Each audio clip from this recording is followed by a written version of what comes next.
I'm here with Rich, who recently sold his small business. Excited to hear his story. Rich, Yeah, can you tell us real quick what your business is?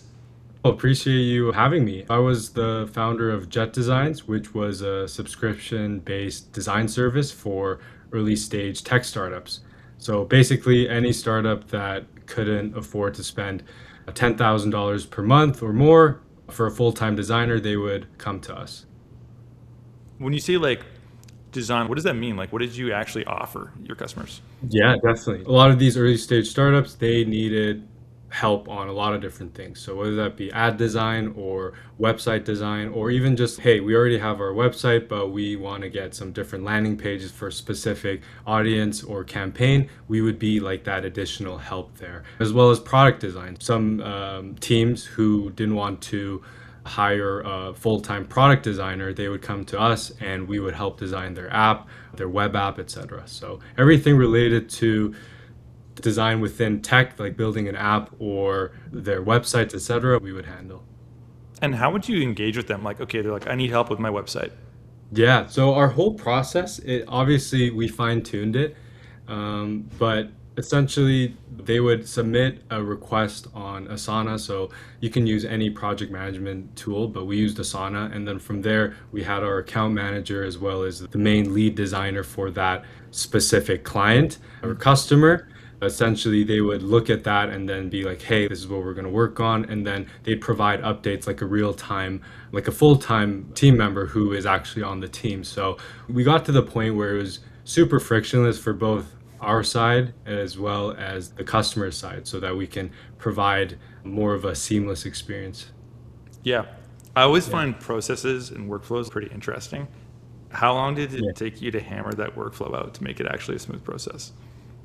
Yeah. So we made a ton of mistakes. Yeah. I would say first time doing it. Luckily, my first client, I'd say was a friend, so he was, he would Yeah. provide more feedback, and obviously it was less high stakes versus just a stranger, like a bigger company that we eventually ended up working with. But yeah, it's just figuring out what's working now and then what sucks, what's really crappy about our process, and then just doing a little bit better every day. It's cliche, but that's what really helped us figure out what to do there. Yeah. Yeah, makes sense. And okay, so I feel like first customer as a friend makes sense. How did you get your second customer? How did you get your first non-friend customer? Yeah, definitely. Basically, we tried a bunch of different things. Two things worked really well for us. It was outbound. So outbound meaning just LinkedIn connection requests and then DMs, etc., as well as like email. And this was like really pre-AI when a lot of people were running a ton of like spam. We're just like a huge list of email lists and then just blasting that. So yeah, just curating that and then reaching out to startups that just raised funding. So that was our bread and butter on how we acquired customers. And then meta ads as well. So that was for just another channel to test, and that actually worked out really well. So those two channels really helped us get to our first 10, 15, 20 customers, Meta is clients. so legit. I can't believe so. Meta helped you engage with founders that recently raised. Which is crazy, right? Yeah, you Yeah, think that yeah, you just think like the Facebook moms and all, yeah, all of yeah. that, but no, like we actually got, I think three or four Y Combinator, like YC founders who saw our ad on Instagram and was like, hey, like Crazy. let's work together. So it's still underrated because Meta, obviously, they own Facebook and Instagram. So Facebook, it might not be the best, but you still have Instagram. So it's still, I would say, underrated if you can make it work. Yeah, that's really impressive. I can't believe you got to the Y Combinator team through paid ads. That's super impressive. Yeah, yeah, exactly. Some of the founders, yeah. And when you're doing this business, when did you think, oh, actually, I might be able to sell this? When did you first start having that thought? I don't know the exact moment, but it was more of like a gradual thing. I think just on YouTube, recommended videos and then just people selling their business or things like that, and just like curious about the process. So even before I started, Jet Designs, I was always really interested in acquisitions and how it worked. Yeah. And I didn't even have a business to sell, right? But there was like, what is it? Built to Sell, which is a good podcast. The guy, he wrote a book on how to sell your company. So I would just listen to founder stories on how the nightmare deals as well as the good stuff. And yeah, and I just started listening to more of that and then realized, hey, I've never done this, but let me look into it more. And one thing led to another. No Yeah. real aha moment though. Yeah. Yeah, that's pretty neat. Yeah, I'm with you. I kind of like the idea of a search fund, like the Yeah. inverse, acquiring a retiring business owner's business. I find it a really interesting subject. Yeah. Really cool. Yeah. Okay, so you're thinking about selling your business. You're like, again, looking at these. Once you're probably down the path of like frequently watching podcasts, YouTube, you're probably like getting towards that. What was the actual trigger Yeah. to start to I sell? Yeah, good question. There are a few things. One was like, hey, is this something? I guess it was more of an existential thing. Is like, is this something that I want to work on for the next 3 to 5 years? And of course, it was good. We were profitable from like month one or like month two, and it would just be we had a clear playbook on how to get to the next revenue milestone, etc. But yeah, it really didn't feel like it really felt more like a grind versus the excitement of the first year and a half, etc. So that's the main reason. And had some family financial stuff that came out and was like, hey, this could be good timing in terms of if I was able to get cash and if I needed to help out more, I could. So a few things, yeah. That Mhm. and then what would if you'd gone back a little bit Yeah. and you'd known you're going through the process, what would you have done a little bit earlier? This if you had to go through a second time. For the entire selling process? Yeah, just like you're starting to think about selling your Yeah. business. What would you have like maybe got a grip on a little bit before you like executed and started the actual process? Yeah. I would have made sure I talked about different operational stuff, processes, etc., being pretty good towards the end. We got better because we had to prepare for the sale, so had to document it more, stuff like that. I would have done that earlier. So if you have a decent process, whether that be sales, marketing, or client fulfillment, any of that, just documenting it really well, making it robust, Notion, Google Docs, whatever you use, and then just start building out your, they say like data room early so that there aren't any surprises and you know your business really well from a like 100,000 foot like POV versus just in the weeds when you're operating every day. Yeah, I get that. We're looking at our SOC 2 right now. So same kind of thing, going through those processes, starting to get towards Yeah. it, and you're like, oh, okay, documenting stuff. All right, we can tighten this up. We get a little stronger for sure. Yeah, exactly. And yeah, you might find something that's, hey, like we don't really need to do this or this can be optimized, etc. So it's a good exercise for sure. Yeah, tighten up the workflows for sure. And I'm wondering, like, when you sold your business, like, how many staff did you have? Like, how big were you when you started to go through the process? Yeah. So account managers, it was myself and we had two account managers and they were great. They helped manage basically all of the accounts and the customers, etc. And then had I think 13, 11 or 13 designers. So they were great too. We had a really, again, we refined a good hiring process for designers, and then again, like our acceptance rate, I guess you would say, was quite low. So I think we did a pretty good job there. But overall, I guess that would be around like 15 people or so. Yeah, that's a pretty decent sized business. Yeah. And I understand you use an online platform to sell your business. Mm. Which one did you use? Yeah, I used acquire.com Cool. and yeah. How come you used acquire.com versus a traditional business broker? Good question. What I really liked about acquire.com, I think was just they have a free like valuation tool, so it kind of gives you a good idea on how the business or how much the business might be worth. And they have a ton of different resources. Their YouTube channel is pretty good, and they have a Google Drive like template. And this is where I was like, oh yeah, like these guys are good because they provide everything with what you need to get ready for the entire process. So I thought might as well go with them. And I've actually used acquire.com as a potential buyer when I wanted to look Hmm. for small businesses to acquire like myself. So I thought I'll give them a try. Neat. Yeah, Yeah. it's interesting how people convey information in a more modern way, like the way we would want to receive it.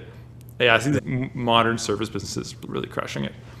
And Yeah, I'm exactly. curious, the valuation you saw on their free tool, did it match what you actually ended up getting in the end? Yeah, it was actually pretty close. I would Cool. say if we go back to the one of the regrets, or Yeah. yeah, I guess one of the regrets or what I would do differently, I would say even when we were scaling and doing, I would have made sure to just find ways to keep the clients longer, et cetera, because buyers want to know that you have obviously high LTV per customer as well as like your LTV to CAC ratio, all of that. So having more of that investor mind before selling or getting things ready would have helped us structure the business so that we could have offered different solutions to existing clients, et cetera. So again, that's hindsight bias, but yeah, that's what I would have done. Yeah, it's kind of funny where it's like make your business interesting to investors is like going through the process of improving your business. Yeah, It's like, it's a yeah. win-win though. And okay, so you check it out, check the free tools, check the drive. You're like, all right, this looks pretty good. But like, how do you move that forward? Like, how do you Yeah, I'm start trying to getting think. business on there? There, you just sign up for their process, and pretty sure it's like basically free until they sell it and they take a small like a cut of it. But you just put in like your company name, website, and then some of the high level financial stuff. And then if you're serious, yeah, you submit it, and then an advisor, you get matched with an advisor. I love working with my advisor. He's a really great guy. He just answer some of my questions I had at 8, 9 p.m. I'd just Cool. text him and then he would follow up within 10, 15 minutes, which was I really appreciate Yeah. that because yeah, you're in like stress mode because you're trying to do all of the deal stuff Yeah. with but the potential buyer and you're still running the day to day. So you got a lot to do. And yeah, that was basically like the process and a lot of stuff in between. But yeah. Yeah. And for people engaging with you, like how many like serious buyers engaged with you? Yeah. I have the exact number somewhere because I Yeah. was pretty impressed to see, wow, these people are actually interested. It was a lot. We had, I think, over 100 people interested, and obviously Whoa. they weren't all serious. And then you filter that down to LOIs, a letter of intents, and then actual people who wanted to call and then put in an offer. So LOIs, I think 30 or so, which was still pretty cool. And then from there, filtering out some people who didn't have the didn't think that it would be the right fit, etc. So we ended up having, I would say, 4, 5 really strong teams or individuals who were interested. Wow, that's really impressive. I can't believe 100 people are interested in purchasing your business, and then you get 30 Yeah, because LOIs. That seems like a really competitive process. yeah, they have a really good distribution channel of, like their email list and other magic that they do. So they're able to blast out a new business or a business that's being sold or that wants to sell. And so there are a lot of people that are interested. And yeah, obviously, again, out of the 100, not all of them are serious, but it's Yeah. still cool to see that they signed the NDA and then are more interested to learn more. Yeah. Because from this, like whittling down from the 30 LOIs you got to the 4 or 5. So how Yeah. did you, can you go into that more? Like, how did you whittle that down? Yeah.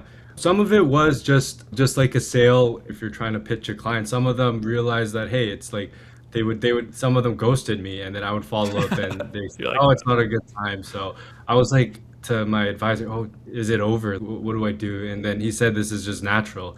So, yeah, that kind of calmed me down. And then there was a portion of that, and then some of them were just, yeah, we thought, or I thought it wouldn't be that good of a fit, and the terms that they offered weren't something that I wanted to do. So it's like a long earnout period, etc. I wanted more cash up front. I'm sure most founders do. So that's what I yeah. optimized for, and then that kind of led to the final few. Yeah. Yeah. It's such a better position to be in to have multiple offers and just compare terms, right? And you just For like sure. Yeah. optimize for what you want. Yeah. And then I'm curious about the due diligence process of, okay, so LOI signed, NDA signed, you pick the ones, the kind of the companies you like, or the potential acquirers you like. What was that process like? Like, how much did you like data room? Did you prepare before? What goes in that? Or versus did they ask a lot of additional questions? Or how did that go? Yeah, man, that I would say that's like the most stressful part because you feel like you're close to the end, but in reality, that's kind of like the start of it, right? So Yeah. due diligence, it was rough in the sense that there's just so much information, and that's what I again wish I had more of the data room before doing the process, but the team guides you really well. And then I mentioned they have a template, like a Google Drive template.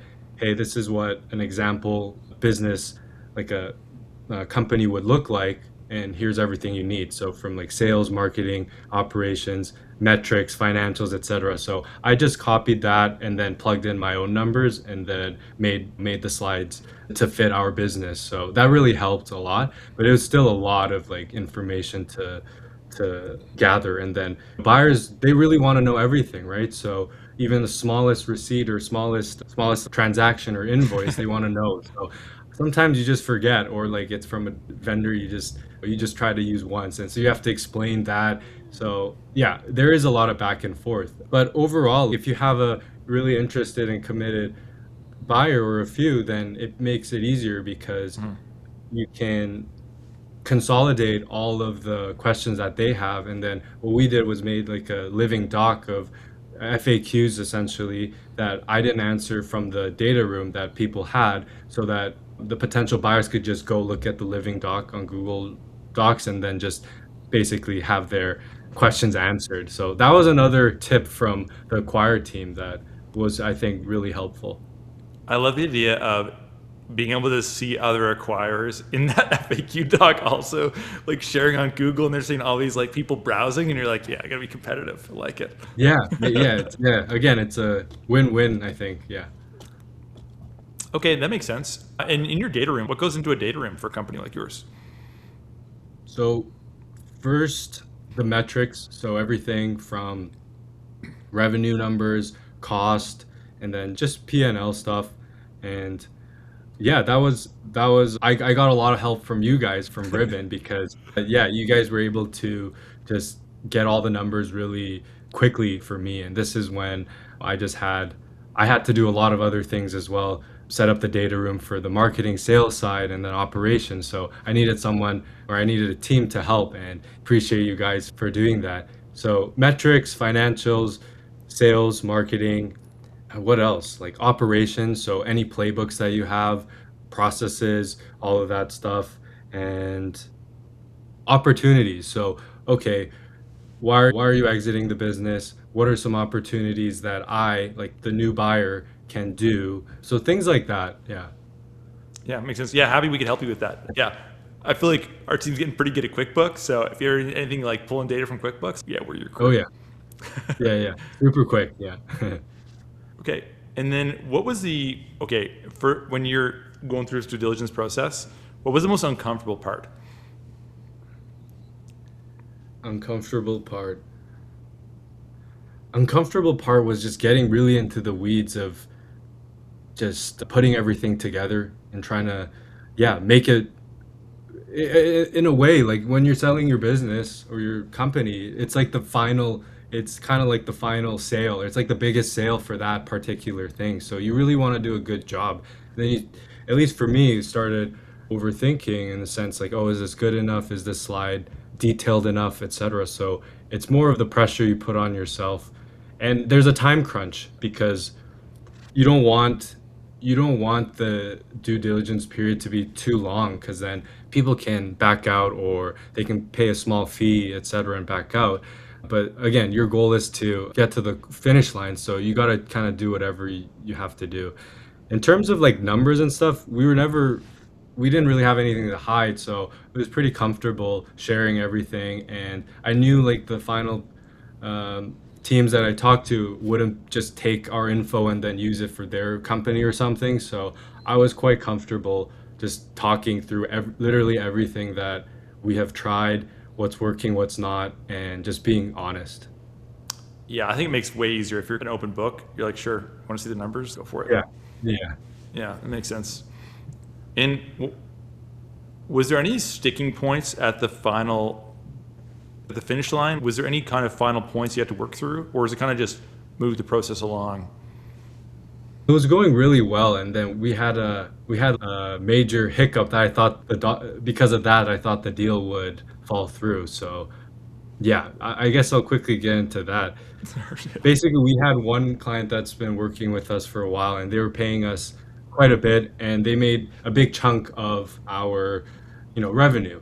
And obviously now I know, but back then I didn't really understand the importance of if one client takes up, let's say 50, 60% of revenue, then the buyer is going to obviously be worried because, hey, what if that client leaves and then we just lost 50% of revenue. So luckily it wasn't that big, but it was still a big client. And yeah, it's basically like we charged through Stripe and his card declined, and we tried to reach out to him, and I was like, oh man, why isn't he paying? He's usually everything's like on auto payment. So I was really worried. This was like in the due diligence phase, and waited like three days, 5 days. I followed up with him over email. I asked his like assistant, and then the final buyer that we wanted to go with, he was getting a little worried because he's, hey, why is this? You said like they were clients. Why aren't they paying? I said it's okay. We're gonna figure it out. Yeah. So I thought it was like over. Luckily though, finally the founder got back to me and said, hey, sorry, we updated our cards or like expired or something, and I was on a trip like for a conference, so that's why. So luckily he was able to do that, pay for the previous month, etc., and then yeah, everything worked out. But that was probably the most stressful part. Yeah, it was almost over. Yeah. Ah, so close. What an Yeah. inopportune Yeah. time. Yeah. So, Yeah, probably funny now, not as funny at the time. no, it sucked. Yeah. Yeah. Oh, I've Stripe issues are like one of my nightmares. I always worry we're going to get banned from Stripe for some reason and then have to pick up the pieces of that. Yeah. Yeah. Yeah, and then if you had to give any advice to people that were about to go through this process or thinking the same thing, what would you tell them?